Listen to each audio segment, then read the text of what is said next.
नमस्कार, आप देख रहे हैं बीएस टीवी और मैं हूं आपके साथ विवेक पांडे। आज मैं चर्चा करने जा रहा हूं एक ऐसी मूवी के बारे में, एक ऐसी गाथा के बारे में जिसमें आपको नजर आने वाली है एक साधारण युवक की नहीं बल्कि राष्ट्र की आत्मा। जी हां, ये कहानी है अजय सिंह बिष्ट की, जो योग और तप से तपकर बनते हैं योगी आदित्यनाथ। यह है कहानी नाथ परंपरा की, यह है कहानी उस नेतृत्व की जिसने देश के सबसे बड़े राज्य को नई दिशा दी। Film Ajay the untold story of a Yogi, जिसने सेंसर बोर्ड के सारे अवरोध पार किए और अब 19 सितंबर को बड़े पर्दे पर गर्जना करने के लिए ये मूवी पूरी तरह से तैयार है। बीएस टीवी से आज चर्चा करने जा रहे हैं इस फिल्म के निर्माता, इस फिल्म के निर्देशक। तो हमारे साथ दो खास मेहमान जुड़ रहे हैं और मैं शुरुआत करूंगा रविंद्र गौतम जी से, क्योंकि आज हम बात कर रहे हैं उस भारतीय निर्देशक की जिन्होंने अपनी कहानियों से न केवल घर घर तक पहुंच बनाई बल्कि भारतीय संस्कृति, संघर्ष और समाज की आत्मा को पर्दे पर उतार दिया। ये हैं रविंद्र गौतम, जो कि लखनऊ की पावन धरती पर जन्मते हैं और आज भारतीय टेलीविजन और सिनेमा के गर्व का नाम बन चुके हैं। उन्होंने बैंकिंग की नौकरी छोड़ी क्योंकि उनके दिल में एक सपना था देश की मिट्टी से जुड़ी कहानियों को हर घर तक पहुंचाने का। कसौटी जिंदगी की से लेकर पवित्र रिश्ता, उतरन, महारानी 2 और काल भैरव तक हर शो, हर फिल्म, हर फ्रेम में उन्होंने सिर्फ मनोरंजन नहीं बल्कि भारतीय मूल्यों, भारतीय संघर्ष और भारतीय आत्मा को भी जीवंत किया है। और यही वजह है कि रविंद्र गौतम आज सिर्फ एक निर्देशक नहीं बल्कि भारतीय कथानक और राष्ट्रवाद के संवाहक भी बन चुके हैं। बहुत स्वागत करता हूं मैं रविंद्र गौतम जी का। थैंक यू वेरी मच, धन्यवाद आप सभी। और देखिए, अजय मेंगी जी भी हमारे साथ में हैं और इस फिल्म के निर्माता है। और ख़ास बात ये भी है कि इस फिल्म में उन्होंने अपनी अदाकारी भी दिखाई है। सर, बहुत स्वागत है। लेकिन एक बार आपका इंट्रो मैं करवाती हूँ कि स्मार्ट सिनेमेटोग्राफी सीईओ है, इस फिल्म के निर्माता है और एक्टर भी है। उनका सपना सिर्फ एक प्रोडक्शन हाउस बनाना नहीं था बल्कि भारतीय संस्कृति, भारतीय संघर्ष और भारत के उत्थान की कहानियों को पर्दे पर उतारना था। आईटी, रियल एस्टेट और हॉस्पिटैलिटी जैसे कई क्षेत्रों में सफलता पाने के बाद उन्होंने तय किया कि अब समय है भारत को लौटाने का। और इसी सोच से जन्म लिया सम्राट सिनेमैटिक्स ने, जो आज भारतीय सिनेमा में राष्ट्रवाद और सांस्कृतिक अस्मिता का नया झंडा बुलंद कर रहा है। इतना ही नहीं, बतौर अभिनेता भी अजय मेंगी ने film Ajay the untold story of Yogi में अहम भूमिका निभाकर ये साबित कर दिया कि वे सिर्फ पर्दे के पीछे के विजनरी नहीं बल्कि पर्दे पर भी राष्ट्र की आवाज है। अजय मेंगी एक सच्चे राष्ट्रभक्त, एक दूरदर्शी निर्माता और भारतीय सिनेमा की नई धड़कन है। आइए जानते हैं उनकी वो प्रेरक यात्रा जो भारत के गौरव और भारतीयता को नई ऊंचाई की। अब हम शुरुआत करते हैं इस कार्यक्रम की रविंद्र गौतम जी से, क्योंकि हमें हमारे जो गेस्ट हैं उनका परिचय देना बहुत जरूरी था। आप हमारे गेस्ट को जरूर पहचानिए। रविंद्र जी, बहुत स्वागत है। और इंट्रो में मैं हमारे दर्शकों को बता चुका हूं आपकी यात्रा के बारे में, आपकी जर्नी के बारे में, जिसकी शुरुआत में बहुत कुछ शामिल है। लेकिन आज मैं बात करने जा रहा हूं अजय की। रविंद्र जी को क्या ख्याल आता है, कब दिमाग में आया कि मैं एक ऐसी मूवी बनाऊंगा जो भारत में कम से कम, अगर मैं संख्या के हिसाब से गिनूं तो करोड़ों लोगों तक योगी आदित्यनाथ, आप योगी बोलिए, जनता या आदित्यनाथ अपने आप बोल देती है। रविंद्र जी को कब ख्याल आया ऐसी मूवी बनाने का? देखिए, यहाँ पे मैं बताऊं कि ये ख्याल मुझसे ज्यादा, ये ख्याल थैंकफुल भगवान का, ऊपर वाले ने मुझे भेजा। ये जो मुझे मौका मिला है, ये सौभाग्य प्राप्त हुआ है, ये मुझे ऊपर वाले ने भेजा। और इस तरह से किसी के थ्रू हमारे जो प्रोड्यूसर हैं अजय मेंगी साहब, उनसे मेरी मुलाकात हुई जी। और उन्होंने बोला ये फिल्म बनाना चाह रहे हैं और क्या आप इंटरेस्टेड होंगे? तो जिसे कहते हैं कौन नहीं इंटरेस्टेड होगा। मैंने तो खुशी खुशी हाँ कर दिया। यहाँ सर बिल्कुल मैं इसमें आपके साथ हूँ। और वहां से हमारी यात्रा शुरू हुई। तो ये एक्चुअली जिसे कहते हैं ना, ऊपर वाले ने मेरे पास ये स्क्रिप्ट भेजी है। ये मैं जब रविंद्र जी को पढ़ रहा हूँ तो रविंद्र जी बैंकिंग में काम करते हैं, रविंद्र जी लखनऊ में रहते हैं और फिर ये लखनऊ की धरती से चकाचौंध की दुनिया माया नगरी तक कैसा सफर रहा आपका, कैसे पहुंच गए महानगरी? और ये माया नगरी कितना आसान था आपके लिए? मैं आसान इसलिए कह रहा हूं क्योंकि बहुत बार होता है जब छोटे शहर से लड़का पहुंचता है ना इतने बड़े शहर, तो बड़ी बड़ी इमारतों को देखकर भी सहम जाता है। तो एक सफर के बारे में भी जरूर बताइए अपने। देखिए कैसा है कि जब दिल में आपके एक इच्छा होती है ना, और आप सब कुछ पूरे दिल से उसको करने के लिए जुट जाते हो ना, तो वो आपकी इच्छा जरूर पूरी होती है। और मेरे दिल में इच्छा पहले से थी, मैं बैंकिंग में लगा, क्योंकि शायद उस जमाने में क्या होता था कि ग्रेजुएशन करने के बाद कहीं नौकरी करना बहुत जरूरी है। पर मेरा दिल हमेशा से जो है वो थिएटर में था। मैंने लखनऊ में थिएटर किया था, काफी थिएटर किया था, और जी बम्बई आना ही था मुझे, तो इस तरह से बम्बई आ गया। और रोचक बात यह है कि बम्बई में आपको बताऊं कि बहुत कम लोग होंगे जो कुछ और बनने आते हो, हर आदमी एक्टर ही बनने आता है। तो मैं भी एक्टर ही बनने आया था, लेकिन डेस्टिनी ने मुझे डायरेक्टर बना दिया। सो जिसे कहेंगे, और सफर अगर ऐसे देखिए तो कठिनाइयां जो थी वो कठिनाइयां लगी ही नहीं, क्योंकि जिसे कहते हैं कि हम उसको पॉजिटिव वे में लेते चले गए। और ऊपर वाले का भी बहुत बहुत शुक्रिया है कि हमने जिस तरह से अपने आप को मेहनत से आगे बढ़ाया, उसका हमें सिला मिलता गया जी। और आज मैं यहाँ आपके सामने हूँ। आप बहुत अच्छा कार्य कर रहे हैं। एक आपने 2014 में मूवी बनाई 21 तोपों की सलामी। कहा जाता है कि वो मूवी काफी विवादों में घिरी रही। कहा यह भी गया कि रविंद्र जी पर एक से बढ़कर एक आरोप लगा दिए गए। तो कितना संघर्ष आपके लिए भी रहा। फिर मैं इस अजय मूवी पर भी आऊंगा, लेकिन वो 2014 के भी रविंद्र गौतम का सफर कैसा था, कौन कौन सी अड़चने आ रही थी? और अड़चने उसमें थी थोड़ी बहुत। देखिए, जब भी आप पॉलिटिकल बेस पे कोई फिल्म बनाते हो तो उसमें कुछ ना कुछ होता है, लेकिन हमेशा मैं ये मानता हूं कि आपका अगर इंटेंट सही है, आपका ध्येय सही है, तो विजय आपकी होती है। ये उस फिल्म के साथ हुआ और ये अजय में जी। चलिए, बहुत अच्छी बात है, आपने संघर्ष को थामे रखा है, अभी भी आप संघर्ष कर रहे हैं और बहुत अच्छे से हमारे दर्शकों तक पहुंच रहे हैं। हमारे साथ इस फिल्म के निर्माता अजय जी भी जुड़ चुके हैं। अजय जी को मैं इंट्रोड्यूस बहुत शुरू में वैष्णवी ने किया था, हमारी सहयोगी जी वैष्णवी। अब आप अजय जी से चर्चा को शुरू कीजिए। अजय जी, देखिए, इंट्रोड्यूस तो पहले आपको करा चुके हैं, और अब फिल्म की बात करें तो आप निर्माता भी हैं, और सबसे खास बात ये है कि अपनी अदाकारी भी आपने इस फिल्म में दिखाई है। तो कौन सा किरदार आपका इस फिल्म में रहा, क्योंकि मुख्य किरदार है? मेरा कैरेक्टर एक मठ के अधिकारी का है, जैसे आप जो पूरी मैनेज करते हैं एज ए मैनेजमेंट। जी सर, देखिए, बहुत मठ का जो किरदार है आपका, और उसी को लेकर के काफ़ी उत्साह इस फिल्म को लेकर के लोगों में देखने को मिल रहा है कि फिल्म 19 सितंबर को आने वाली है, और ट्रेलर देख करके ही लोगों को मज़ा आ गया और अब इस फिल्म का इंतज़ार है। आपका किरदार भी है मठ का, लेकिन इस फिल्म में बात करें तो क्या चुनौतियों का सामना आपको करना पड़ा, क्योंकि एक मठ के अधिकारी का किरदार बहुत महत्वपूर्ण हो जाता है? देखिए जी, जैसे फिल्म को आप समझते हैं कि योगी जी ने पूरी काफी चुनौतियां आई, लेकिन बहुत मैनेजेबल थी। कि शूट्स में एक जगह से दूसरा जगह जाना, वहां पे कुछ अरेंजमेंट नहीं हुआ तो बैक एंड फोर्थ, लेकिन वो काफी मैनेजमेंट इजी टू एक्सेस था। मेन दिक्कत आई है सेंसर में, beside that there was no problem, क्योंकि हमारे पास बहुत ही अनुभवी डायरेक्टर्स एंड पूरी टीम थी।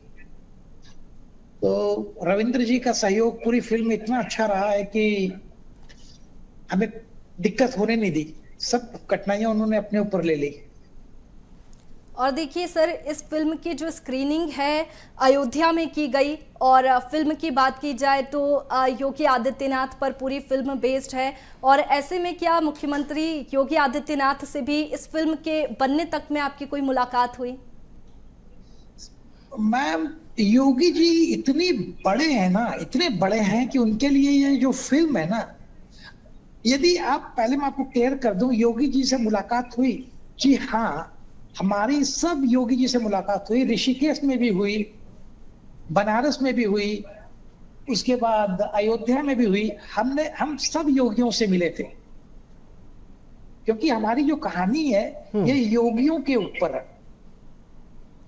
अच्छा अजय जी, एक मेरा छोटा सा सवाल आपसे रहेगा। अजय जी लंबे समय रहते हैं विदेश में, वहाँ पर कार्य करते हैं, बहुत अलग अलग, आपने जो मैं बैकग्राउंड देख रहा हूँ उसमें रियल सेक्टर भी है, हॉस्पिटैलिटी भी है, बहुत सारे सेक्टर में आप कार्य कर रहे हैं। भारत के लिए अजय मेंगी का दिल धड़कता है, सात समंदर पार भी। भारत के राष्ट्रवाद को समझते भी हैं और अब जन जन तक पहुंचाना चाह रहे हैं। तो एक फिल्म में कार्य करने का अनुभव तो वैष्णवी ने पूछ लिया, लेकिन एक ये जो राष्ट्र के लिए कार्य कर रहे हैं, ये अनुभव कैसा है आपका? देखिए सर, जब आज से 30 साल पहले मैं इसी इंडस्ट्री में, 30 नहीं 35 साल पहले इसी इंडस्ट्री में था, यही था जी, तो उस समय काफी स्ट्रगल किया, काफी प्रोड्यूसरों के पास जाता था काम मांगने जी, तो हर इंसान से एक ही चीज सुनने मिलती थी कि आपको इस पिक्चर में नहीं, अगली पिक्चर में लूंगा। मतलब 1 महीना उनके साथ। तो उसके बाद मैंने टिस्को ज्वाइन की, टाटा स्टील, एंड देन विदेश चले गए। और मैंने यही सोच के मुंबई से जब टाटा गया था, जमशेदपुर जी, कि मुंबई में तभी आऊंगा जब मैं टेबल के दूसरी तरफ बैठूंगा। तो चलिए, अब आप प्रसन्न हैं आप अपनी भूमिका से?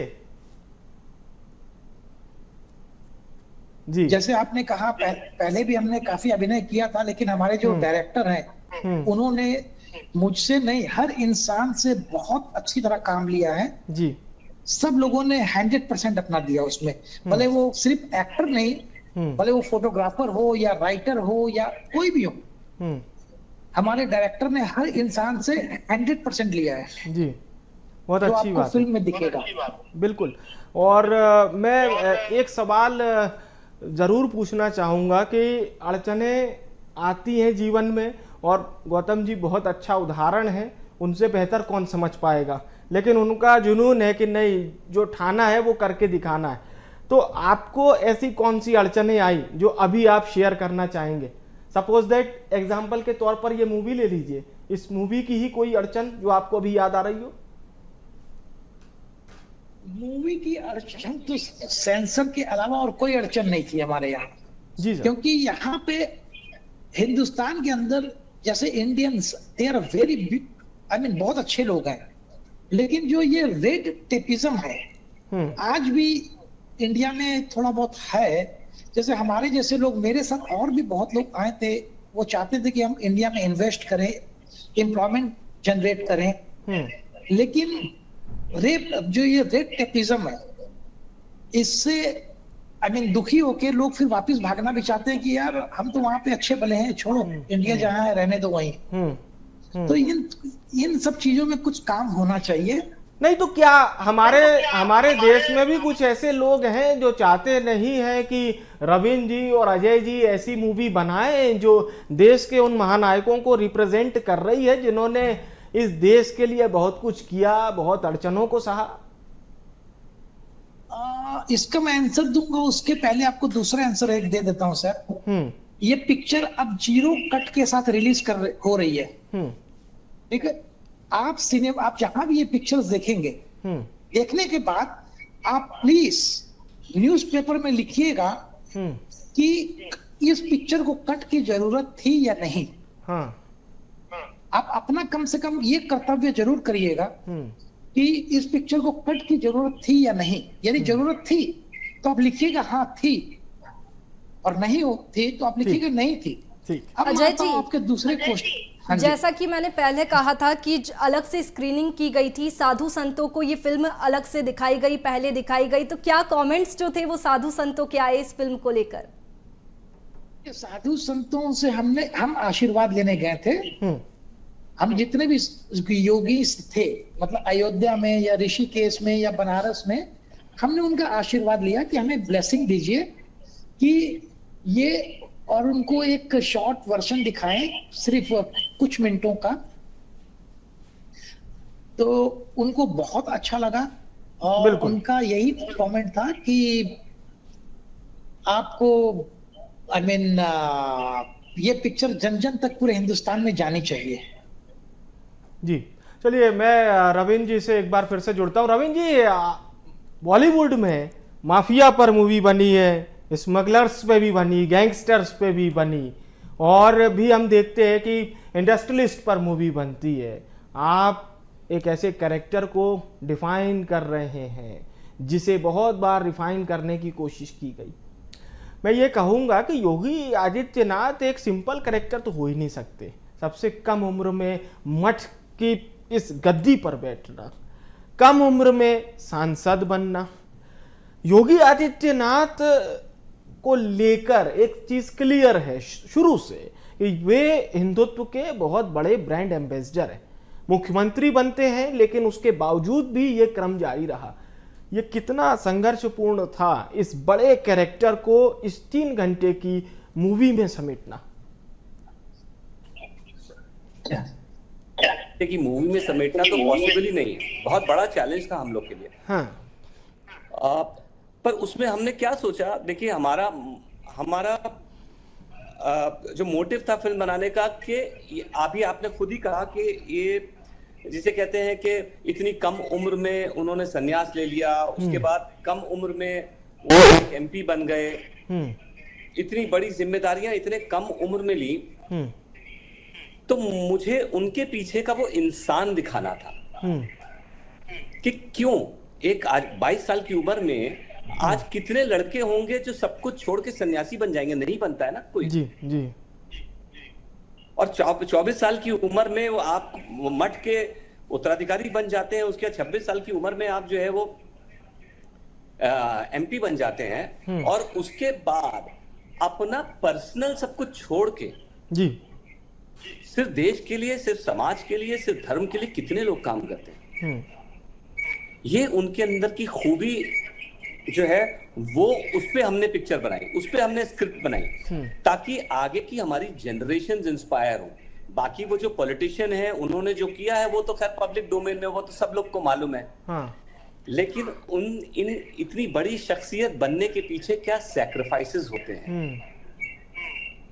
अच्छा, मेरा एक छोटा सा सवाल है, क्या योगी आदित्यनाथ जी से आपकी बातचीत हुई इस मूवी को लेकर, या फिर अभी हालिया आपकी मुलाकात हुई हो आपकी अजय जी की? नहीं, हमारी इसमें मुलाकात तो नहीं हुई, क्योंकि हमारे पास पूरा एक किताब थी, the monk who became chief minister, Shantanu Gupta ji की 8 साल पहले रिलीज हुई किताब है वो। जी जी। तो उसको बेस करते हुए, उसमें बहुत सारा रिसर्च शांतनु जी ने खुद किया है, तो उस पे बेस करते हुए हमने अपनी एक फिक्शनल कहानी बनाई, फिक्शनल सीन्स बनाए, इंस्पिरेशनल सीन्स बनाए, ताकि उनकी जो जीवनी है, उनका जो स्ट्रगल है, उनकी जो जर्नी है, वो हम बहुत ही अच्छे, एंटरटेनिंग और मासी तरीके से ऑडियंस तक लेके आए। और वो इतने बिजी इंसान हैं, इतनी बड़ी शख्सियत है कि उनसे मिलने का मौका हमें नहीं मिल पाया। लेकिन उनको कहीं ना कहीं इस बात की जानकारी तो होगी कि Ajay the untold story of a Yogi 19 सितंबर से सिनेमाघरों में आ रही है। बिल्कुल, देखिए, और अजय मेंगी जी, मेरा एक प्रश्न आपसे भी है कि ये जो फिल्म आ रही है और योगी आदित्यनाथ का किरदार इसमें दिखाया गया है, बचपन से लेकर के बड़े होने तक का जो संघर्ष है, सीएम बनने तक का जो संघर्ष है योगी आदित्यनाथ का, वो दिखाया गया है। लेकिन मैं चाहूंगी कि आप फिल्म के बारे में थोड़ा सा बताएं कि शुरुआत कहां से होती है और फिल्म की एंडिंग कहां पर होती है।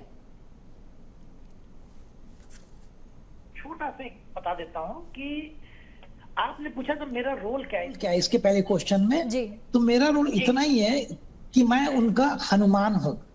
जैसे राम जी के हनुमान होते हैं ना, तो मैं उनका हनुमान हूं, एक वर्ड में जी, उस मठ का।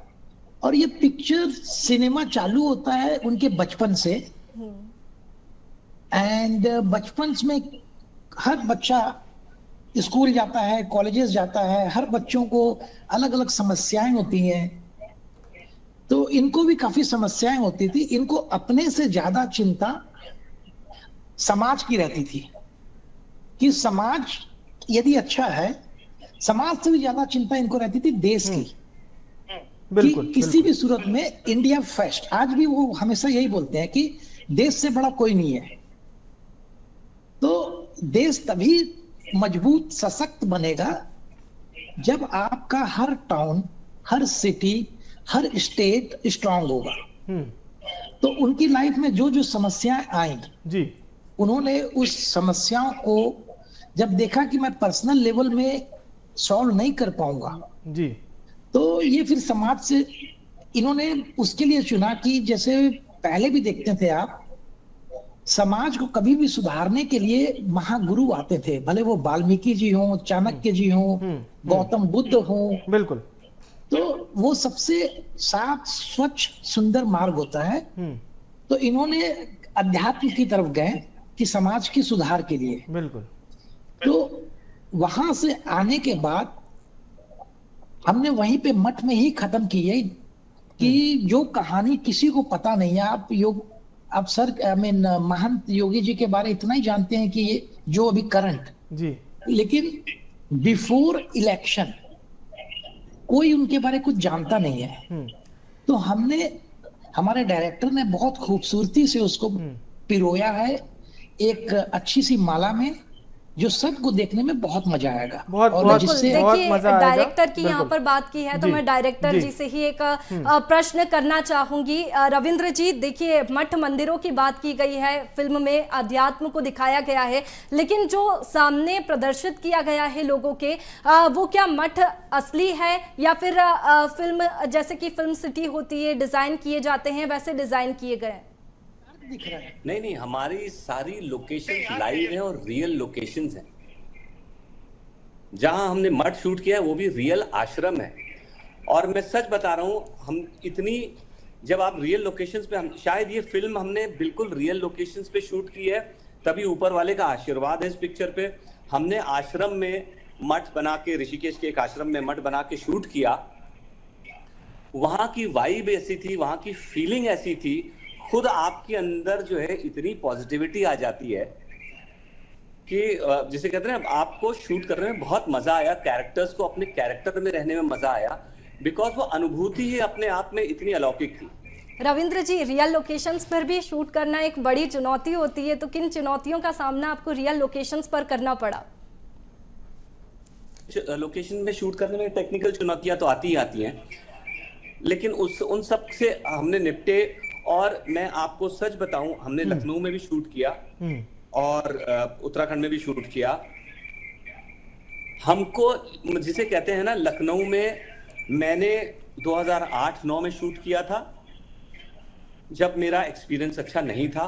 बट मैंने अभी जो लखनऊ में शूट किया, मैंने 2022 में भी गोरखपुर में शूट किया, तो मैं कहूंगा चुनौतियां नहीं आई, क्योंकि यूपी इतना बदल चुका है। बिल्कुल, मतलब हम लोग को एक विंडो एप्लीकेशन मिलती है, आप इतने आराम से शूट कर सकते हैं। लखनऊ में आप देख रहे हैं कि एक बार में 3 से 4 पिक्चर शूट होती हैं। ये योगी जी के आने के बाद हुआ है। लॉ एंड ऑर्डर इतना सुधरा है कि आज की तारीख में हम कहीं भी शूट कर रहे हो, कोई भी सड़क का गुंडा या कोई मवाली या कोई कुछ आपको आके परेशान नहीं करता है। चलिए, तो बदलता उत्तर प्रदेश भी आपको दिखा है। थोड़ी सी बात स्टार कास्ट की कर लेते हैं। रविंद्र जी, अनंत जोशी जो कि योगी आदित्यनाथ के कैरेक्टर में हैं, परेश रावल मंजे हुए खिलाड़ी, वर्सेटाइल एक्टर, महंत अभेद्यनाथ, और उत्तर प्रदेश का वो चेहरा जिसका सिर्फ फिल्म में अगर निरहुआ दिनेश लाल यादव हैं तो उत्तर प्रदेश की जनता वो पिक्चर देखने जाएगी, इतना चर्चित चेहरा आपने लिया है। शुरुआत करते हैं अनंत जोशी से। योगी आदित्यनाथ का कैरेक्टर आपने निभाने को दिया, अनंत जोशी पर कितना आपने फोकस किया, और क्या आपने एक लंबी फहरिस्त थी आपके पास कि योगी आदित्यनाथ का कैरेक्टर के लिए एक लंबा कैटलॉग आपने तैयार किया होगा कि भाई ये एक्टर हैं जो निभा सकते हैं इतना बड़ा किरदार? जी देखिए, फहरिस्त तो बहुत लंबी थी, मैं आपको बताऊं, क्योंकि एक बहुत चैलेंजिंग कैरेक्टर है, ये कोई आसान कैरेक्टर नहीं है। आप जैसे योगी जी में आप देखते हो कि योगी जी में एक सिंसियरिटी है जी, और कहीं ना कहीं वो बड़े भावनात्मक हैं, एक इनोसेंस है उनके अंदर। तो हमने चूज करते वक्त, किसी भी कैरेक्टर को चूज करते वक्त, मैंने मतलब योगी जी के स्पेशली इस कैरेक्टर को चूज करते वक्त हम ये देख रहे थे कि जो भी एक्टर हम चूज कर रहे हैं उसके अंदर वो इनोसेंस, वो सिंसियरिटी वो होनी चाहिए, वो चेहरे पे दिखनी चाहिए। जैसे आप जब योगी जी से बात करते हैं तो वो सिंसियरिटी दिखती है उनके चेहरे पे। वो कभी कभी आप देखते हैं कि कोई इमोशनल बात करते करते भावुक हो जाते हैं, तो कहीं ना कहीं उनके अंदर वो इनोसेंस है, और वो ही इनोसेंस हमें अपने किरदार में चाहिए थी, वही इनोसेंस हम अपने एक्टर में खोज रहे थे। हाँ। और वो इनोसेंस हमें अनंत जोशी में दिखी और मिली। बिल्कुल। और वहां से हमारा वो सफर शुरू हुआ, और हमारा अनंत जोशी को ये कहना था मेरा कि यार हमको ना, जिसे कहते हैं, आप मिमिक्री करने की कोशिश मत कीजिएगा। हाँ। आप उनकी भावना को पकड़िएगा, उनके दिल को पकड़िएगा, उनके सोल को पकड़िएगा, और उनके दिल को और उनके सोल को आपने एक बार पकड़ लिया ना तो कैरेक्टर अपने आप आ जाएगा। और वो चीज अनंत ने बहुत खूबसूरती से की। तो और अगर हम बात करें अभी परेश रावल, महंत अवैधनाथ, आपके पास तो और भी एक्टर हो सकते थे। अनुपम खेर बहुत बड़े कलाकार हैं, उन्हें दिया जा सकता था।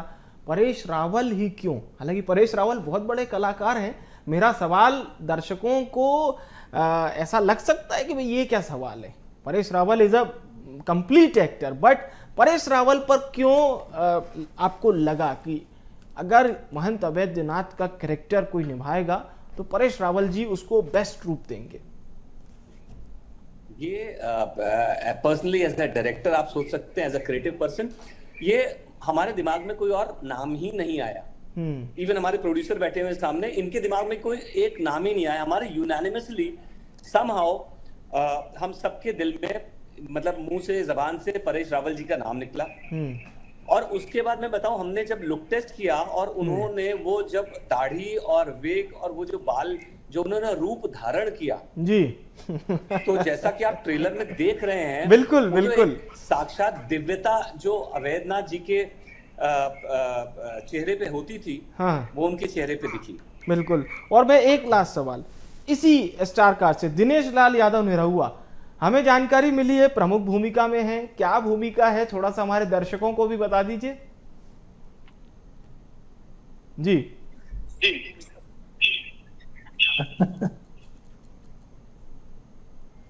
हेलो जी,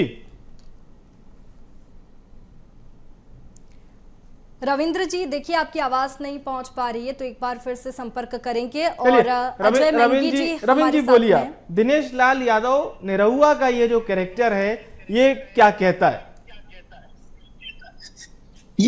अजय मेंगी जी का किरदार जो है वो हनुमान जी का है। हाँ। उसी हिसाब से मैं इतना बोलूंगा कि निरहुआ जी का किरदार जो है भरत का है। वाह वाह वाह, बहुत बढ़िया बहुत बढ़िया।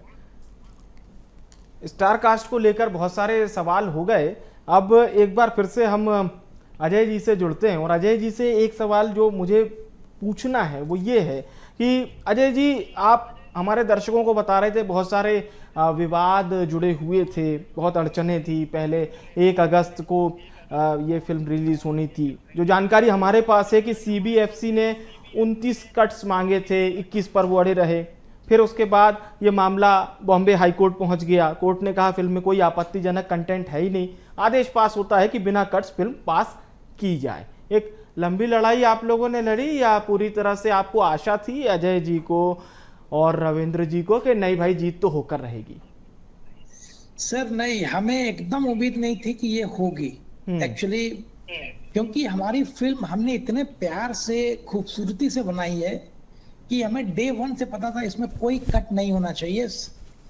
CBFC क्यों नहीं देख रही थी पिक्चर, ये हम आज तक नहीं पता चला हमें। जैसे मैंने कहा रेड टेपिज्म, तो जब भी मैं CEO को CBFC के ईमेल करता हूँ तो रिप्लाई नहीं करते हैं, फोन करता हूँ रिप्लाई नहीं करते हैं। तो हमारे पास और पिक्चर देखने के लिए बोलते हैं, पिक्चर देखते नहीं है। तो हमारे पास कोई ऑप्शन छोड़ा ही नहीं उन्होंने। तो जब कोर्ट में गए, तो मैं इतनी लंबी स्टोरी तो नहीं बताऊंगा, लेकिन इन bottom of the story last में आखिरी वर्डिक्ट बता देता हूं कि जज ने जब पिक्चर देख के आई जज, तो उन्होंने दूसरी पार्टी सीबीएफसी के वकील से पूछा, क्या आपने पिक्चर देखी? सीबीएफसी के वकील ने कहा, जी मैंने पिक्चर नहीं देखी। तो जज ने कहा, यदि आपने पिक्चर ही नहीं देखी तो मैं आपसे क्या बहस करूं? बिल्कुल आप पिक्चर देखते तो आप इस केस को यहां लड़ने के लिए आते ही नहीं। आपने सिर्फ कोर्ट का भी समय खराब किया और अपना भी समय खराब किया जी। तो मैं जीरो कट के साथ इसको अप्रूव करती हूं। और अब देश की जनता, आप देखिएगा इस पिक्चर को और अपने न्यूज चैनल में फिर से डालिएगा कि इसमें कट मिलने चाहिए थे या नहीं। बिल्कुल अजय जी, देखिए उत्तर प्रदेश की नहीं देश की जनता इस फिल्म को देखने के लिए बहुत उत्सुक है। और जैसा कि मेरे पहले प्रश्न के उत्तर में आपने बताया था कि बचपन से लेकर के सीएम बनने तक का जो संघर्ष है वो इस फिल्म में दिखाया गया है। तो सीएम बनने के बाद में ये फिल्म खत्म हो जाती है, एंड हो जाती है, तो हम पार्ट 2 की आशा कर सकते हैं? देखिए, ये आप लोगों के प्यार के ऊपर डिपेंड करता है कि आप कैसा प्यार देते हैं। बिल्कुल। यदि आप सबका सहयोग रहा तो पार्ट 2, पार्ट 3, पार्ट 4, पार्ट 5 भी आएगी। क्योंकि उनकी जर्नी इतनी लंबी है। हमने मतलब मुझे ऐसा लग रहा है कि अजय जी, अब ठीक है, आप कहेंगे कि ये तो परसेप्शन का दौर है, परसेप्शन कुछ भी बन सकता है। तो सीएम से मतलब आगे तो फिर हमें लखनऊ की सल्तनत के बाद दिल्ली की गद्दी दिखती है। नहीं सर, ये नहीं कह रहा हूं मैं। हमने अभी उनकी पहली पार्ट 1 में ही उन्होंने जो वर्क काम किया है सबके लिए, उसका हमने 20% भी नहीं दिखाया। अभी रविंद्र जी के पास उसी की पार्ट 2, पार्ट 3 वो बिफोर चीफ मिनिस्टर ही वो खत्म कर देंगे। उनके पास इतनी कहानियां हैं उसकी। चलिए, मैं रविंद्र जी से ही जुड़ता हूँ। रविंद्र जी, आपने ओटीटी पर एक अजब छाप छोड़ी है और आप उस दौर से भी आते जब टीवी इंडस्ट्री में ये इंटरनेट का दौर था ही नहीं। वो 8:30 बजे का इंतजार किया जाता था, 8 बजे का इंतजार किया जाता था। कई लोकप्रिय सीरियल आपके हैं और उससे लेकर आज ओटीटी आ गया। अब रविंद्र जी को अगर कोई भी चीज़ प्रेजेंट करना हो तो सिर्फ टीवी एक बॉक्स नहीं बचा है। अब एनीवेयर, पूरी दुनिया में आपका कंटेंट कहीं पर भी एक चुटकी पर देखा जा सकता है। एक बदलता दौर आपने देखा है, इसे कैसे आप डिफाइन करना चाहेंगे?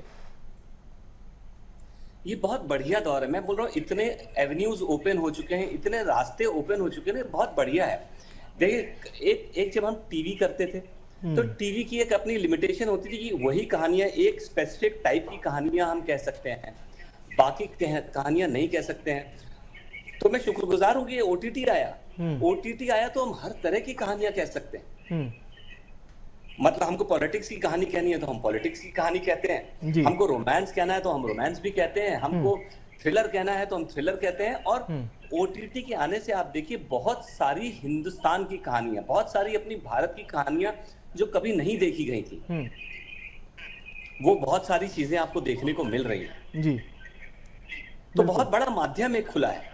अच्छा, ये फिल्मों में ये जो विवाद की श्रृंखला है, हम बहुत सारी मूवी ऐसी देखते हैं जिसमें विवाद आ जाता था, फिर वो फिल्म कभी रिलीज नहीं हो पाई और रिलीज होने का जब समय आया था तब तक मूवी दर्शकों तक इतने माध्यम से पहुंच गई थी कि वो फिर उसकी जो प्रासंगिकता है, जो पॉपुलैरिटी है, वो बहुत पीछे रह गई। तो अब दौर बदल रहा है क्या? दौर बदलना चाहिए। मैं बोलूं, हम लोग का जो एक्सपीरियंस है, जो सेंसर बोर्ड को, सीबीएफसी को लेके, वो मुझे लग रहा है दौर थोड़ा बदलना चाहिए। मतलब जैसे हमारी पिक्चर में जब कुछ नहीं था तो भी उसको आप 29 कट बताए गए, तो थोड़ा सा फ्रेम ऑफ माइंड ओपन रखना चाहिए। और आज के भारत के हिसाब से, आज के दौर के हिसाब से, आज के कल्चर के हिसाब से वो दायरा बदलते रहना चाहिए हमेशा। आज जो हमारी परिस्थितियां हैं देश की, उसमें हम क्या कहानियां कहनी चाहिए, क्या कही जा रही हैं, क्या इम्पोर्टेंट है ना, ये सब चीजें ध्यान में रखते हुए जो है सीबीएफसी को और बाकी जितने भी इंस्टीट्यूशंस हैं उनको आगे बढ़ना चाहिए, ताकि क्या है, फिल्में हुए, ओटीटी हुए, हमारे समाज का आईना है और आईना हमेशा हमें दिखना चाहिए, लोगों को दिखना चाहिए। और वो कितना इजी कर सकते हैं हम फिल्म मेकर्स के लिए कि हमारी तो यही भाषा है, हमारी समाज में क्या हो रहा है वो कहने की हमारी भाषा फिल्म मेकिंग है। उसको जितना ईज बिल्कुल करेंगे आप, जितना आराम देंगे, उतने अच्छे से आराम से वो हम फिल्म बातें अपनी कह पाएंगे। चलिए, मुझे लगता है कि काफ़ी कुछ आपने डिफाइन किया है और पूरे एक दौर को भी आपने जिया है जो हमारे दर्शकों को जानने को भी मिला। एक लास्ट सवाल अजय जी से मेरा रहेगा। अजय जी, अब जाहिर सी बात है कि आप विदेश में रहें, देश में रहें, लेकिन जो आपने क्लियर किया था कि 30 साल पहले भी अजय उसी रास्ते पर थे, आज भी अजय उसी रास्ते पर हैं, लेकिन ये रास्ते कितना बदले, 30 साल पहले कितनी अड़चने थी और आज 30 साल बाद आपको क्या नजर आता है, संभावनाएं भी बताइए और संघर्ष भी बताइए। भावना एंड संघर्ष भी बताऊंगा, उससे पहले मैं एक चीज और जोड़ूंगा इसमें।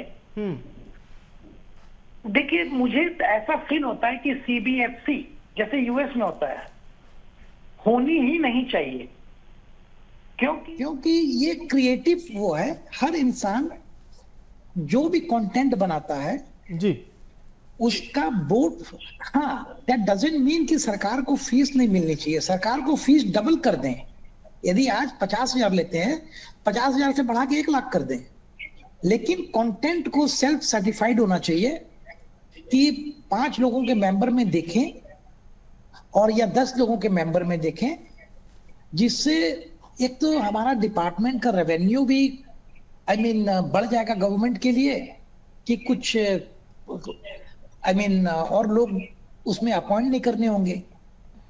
तो अब आई विल ऑलवेज प्रिफर्ड जैसे कि सेल्फ सेंसरशिप होनी चाहिए, सीबीएफसी डिपार्टमेंट नहीं होना चाहिए जी। अब मैं आता हूं संघर्ष के ऊपर। सर, आज से 35 साल जब पहले मैं आया था ना, तो मुझे काम मिला था उन दिनों में, एक कैंपस सीरियल होता था, शायद आपने सुना है कि नहीं पता नहीं, रविंद्र जी को तो डेफिनेटली पता होगा उस सीरियल के बारे। तो लेकिन उन दिनों में 2 ही चैनल होते थे, एक होता था दूरदर्शन और दूसरा होता था जी टीवी। और जी टीवी में भी वेरी सिलेक्टेड आते थे, मतलब आपके पास काम करने की कोई अपॉर्चुनिटी है ही नहीं है यदि आपको इन दोनों में नहीं मिले। और जहां तक फिल्म का माध्यम था, तो फिल्म माध्यम में काम मिलना तो नथिंग टू इम्पॉसिबल है, मीन्स जो है बस वही रहेंगे। लेकिन आज की डेट में ओटीटीज हैं, बहुत सारे टीवी चैनल्स हैं जी, in fact self content generation means आज आप खुद अपने घर में अपनी रिकॉर्ड करिए and you can put it in YouTube. यदि ऑडियंस का प्यार आपको मिल गया तो दैट्स इनफ। आज बहुत ज्यादा इजी है कंपेयर टू आज से 35 साल पहले। और जो संघर्ष है जी सर, 35 साल इसके लिए मैंने लगा दिए हैं, देश में और विदेश में। उसके बाद समय मिला, लेकिन जो मैं करना चाहता था वो कर नहीं पाया 35 साल पहले। बट कोई बात नहीं, यहीं से एक न्यू स्टार्ट अगेन। चलिए, मैं कहावत जोड़ देता हूं, देर आए दुरुस्त आए। जाते जाते अजय जी से और रविंद्र जी से आखिरी छोटा सा सवाल रहेगा। अजय जी, आप पहले बताइए कि ये मूवी हमारे जो हिंदी भाषी दर्शक हैं, साउथ के जो दर्शक हैं, वो क्यों देखें इस मूवी को? ये कहानी एक ऐसी कहानी है जो हमें सीख देती है। यदि कोई इंसान, जैसे मैंने आपको सबसे पहले कहा यही था, हर इंसान के लिए किसी भी मजहब, धर्म, रिलीजियस और कहीं का भी हो पूरे हिंदुस्तान में जी, उसके लिए एक चीज जरूर होनी चाहिए कि नेशन फर्स्ट। यदि आपका देश सुरक्षित है ना, तो आप सुरक्षित हैं। इससे एक बहुत बड़े इंस्पिरेशन मिलेगा योगी जी से, बिल्कुल, कि देश के लिए हम कुछ भी कर सकते हैं। क्या बात। और ये लोगों को बहुत कुछ सीख। ये जो फिल्म है वो जॉली LLB 3 को टक्कर दे रखी है, अक्षय कुमार की फिल्म, क्योंकि ये फिल्म भी उसी दिन आ रखी है। तो आप अपनी फिल्म को लेकर के दर्शकों को क्या कहना चाहते हैं?